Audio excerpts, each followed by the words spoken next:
बिस्मिल्लाहिर्रहमानिर्रहीम।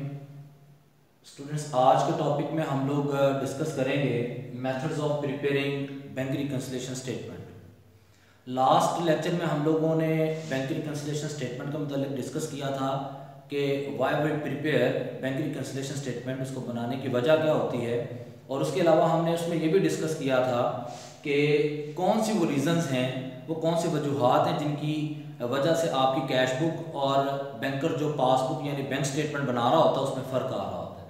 तो उन रीजंस को भी हमने डिस्कस किया। आज हम लोग देखेंगे कि बैंक रिकन्सिलिएशन स्टेटमेंट बनाई किस तरह से जाती है। कोई भी इदारा, कोई भी ऑर्गेनाइजेशन जो है वो बैंक रिकन्सिलिएशन स्टेटमेंट को इन तीनों में से किसी एक मेथड के जरिए बना सकती है। सबसे पहला मेथड है single balance method. Single balance method को आप लोग सिंपल बैलेंस मेथड भी कहते हैं। इस मेथड में आप लोगों को वो क्वेश्चन में या तो कैश बुक का बैलेंस देगा या वो आप लोगों को पासबुक यानी बैंक स्टेटमेंट का बैलेंस देगा। यानी कैश बुक का बैलेंस दे देगा कि आपकी कैश बुक कितना बैंक बैलेंस शो कर रही है, या वो आपको ये बताएगा कि बैंकर के पास पासबुक में कितना बैलेंस शो हो रहा है। आप लोगों को उसने दोनों में से एक बैलेंस बताना है, या वो कैश बुक का बताएगा या वो आप लोगों को पासबुक का बैलेंस बताएगा। तो आप लोग उसी बैलेंस से जो है वो फिर स्टार्ट करेंगे क्वेश्चन, जो बैलेंस आपको क्वेश्चन में गिवन होगा। इस बैलेंस की खासियत ये होती है कि इसमें आप लोगों को कैश बुक या पासबुक दोनों में से एक बैलेंस देगा। आपने उस बैलेंस से स्टार्ट करना है। यानी अगर कैश बुक का बैलेंस दिया है तो आपने कैश बुक के बैलेंस से स्टार्ट करते हुए पासबुक का बैलेंस मालूम करना है।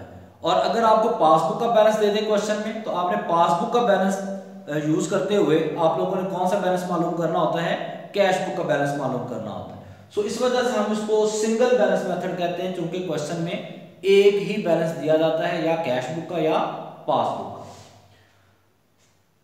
इसमें आप लोग starting with balance of cash book. अगर आपको कैश बुक का बैलेंस देगा तो आप किससे स्टार्ट ले लेंगे, कैश बुक के बैलेंस से स्टार्ट ले लेंगे। लेकिन अगर उसने आप लोगों को पासबुक का बैलेंस दिया होगा तो आप लोग फिर किस बैलेंस से स्टार्ट लेंगे, आप लोग पासबुक के बैलेंस से स्टार्ट लेंगे। इसके बाद दूसरा मेथड है डबल बैलेंस मेथड। नाम से जाहिर है, यानी इसमें दोनों बैलेंसेस दिए जाएंगे, कैश बुक का भी बैलेंस देगा और पासबुक का भी देगा। इसका और इसका डिफरेंस ये है कि इसमें जस्ट एक बैलेंस होगा, या कैश बुक का या पासबुक का, और दूसरा आपने फिर मालूम करना होगा। जबकि डबल बैलेंस मेथड में आप लोगों को दोनों बैलेंसेस देगा, कैश बुक का भी बैलेंस प्रोवाइड करेगा और पासबुक का भी बैलेंस प्रोवाइड करेगा। इसको एडजस्टेड बैलेंस मेथड भी कहते हैं। इसके बाद फिर तीसरा मेथड है revised cash book balance method. इसमें आप लोग क्या करते हैं कि जो आपके पास कैश बुक होती है उसको आप लोग रिवाइज कर लेते हैं।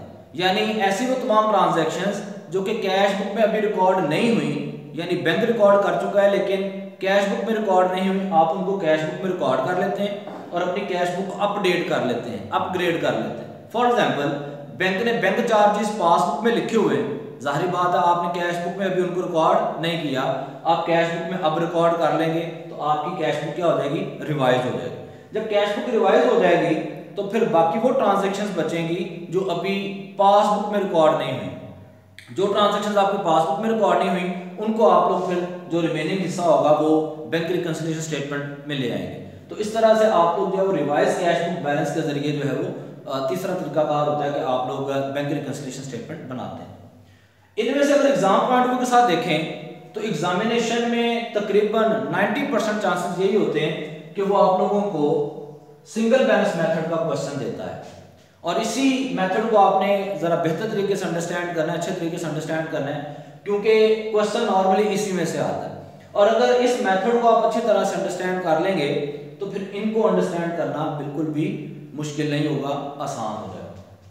अच्छा, अब हम लोग वो कौन सा रूल अप्लाई करेंगे जिसके जरिए आप लोग बैंक रिकन्सिलिएशन स्टेटमेंट प्रिपेयर करेंगे। सबसे पहले एक मैथमेटिक्स का रूल देख लें। आपको मालूम है कि अगर हम लोग प्लस को प्लस से मल्टीप्लाई करें तो आपके पास आंसर आता है प्लस, यानी plus into plus plus, plus into minus minus, और माइनस इंटू माइनस प्लस होता है। अगर आप लोग प्लस को डेबिट लिख लें और माइनस को जो है वो आप लोग क्रेडिट कंसीडर कर लें तो फिर आप लोगों का ये रूल कुछ इस तरह से बनेगा कि अगर डेबिट को डेबिट से यानी प्लस प्लस से मल्टीप्लाई होगा तो प्लस, यानी डेबिट डेबिट से मल्टीप्लाई होगा तो डेबिट आएगा, डेबिट क्रेडिट से मल्टीप्लाई होगा तो क्रेडिट आएगा, क्रेडिट क्रेडिट से मल्टीप्लाई होगा तो डेबिट आएगा। सो अगर आप लोगों के पास आंसर डेबिट प्रोड्यूस हो रहा होगा तो उस ट्रांजैक्शन को आपने क्या कर देना है, ऐड कर देना है। इसी तरह से अगर आप लोगों के पास डेबिट क्रेडिट ऑपोजिट साइन आएंगे तो आप लोगों के पास आंसर प्रोड्यूस होगा क्रेडिट का, तो आप लोगों ने उस ट्रांजैक्शन को लेस कर देना है। और इसी तरह से अगर क्रेडिट को क्रेडिट से मल्टीप्लाई करेंगे आंसर आएगा डेबिट, डेबिट मीन ऐड। यानी अगर आपके पास आंसर डेबिट प्रोड्यूस हो रहा है तो आप लोग कंसीडर करेंगे ऐड करेंगे, और अगर आप लोगों के पास आंसर क्रेडिट प्रोड्यूस होगा तो आप लोग फिर ट्रांजैक्शन को क्या करेंगे, लेस करेंगे। इससे नेक्स्ट लेक्चर में हम लोग इन रूल्स को मद्देनजर रखते हुए बैंक रिकंसिलिएशन स्टेटमेंट का एक क्वेश्चन सॉल्व करेंगे। अगर वो क्वेश्चन आप अच्छे तरीके से अंडरस्टैंड कर लेते हैं कि ये रूल किस तरह से अप्लाई हो रहा है तो आप लोग बिल्कुल आसानी के साथ इसका जो है वो लॉन्ग क्वेश्चन पेपर में अटेम्प्ट कर पाएंगे। और इस टॉपिक में से 20 मार्क्स का एक लॉन्ग क्वेश्चन लाजमी पेपर में आता है, और ये बहुत कम टाइम में आप लोग क्वेश्चन अटेम्प्ट कर लेते हैं, मैक्सिमम 10 से 12 मिनट में। सो आप लोगों ने इस क्वेश्चन को लाजमी अटेम्प्ट करना है। तो मैं उम्मीद करता हूं कि आप लोग इसको अच्छे तरीके से अंडरस्टैंड भी करेंगे, और इस क्वेश्चन को जो है वो आप लोगों ने हर हाल में अटेम्प्ट करके इसमें से अपने 20 मार्क्स को स्कोर करना है। नेक्स्ट लेक्चर में इंशाल्लाह हम लोग इसका एक क्वेश्चन करेंगे। सबसे पहले हम लोग सिंगल बैलेंस मेथड को स्टार्ट करेंगे, उसका एक क्वेश्चन करेंगे, ठीक है।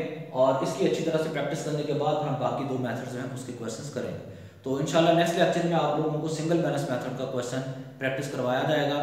आप लोगों ने इस लेक्चर को मिस नहीं करना। बहुत शुक्रिया, अल्लाह हाफिज़।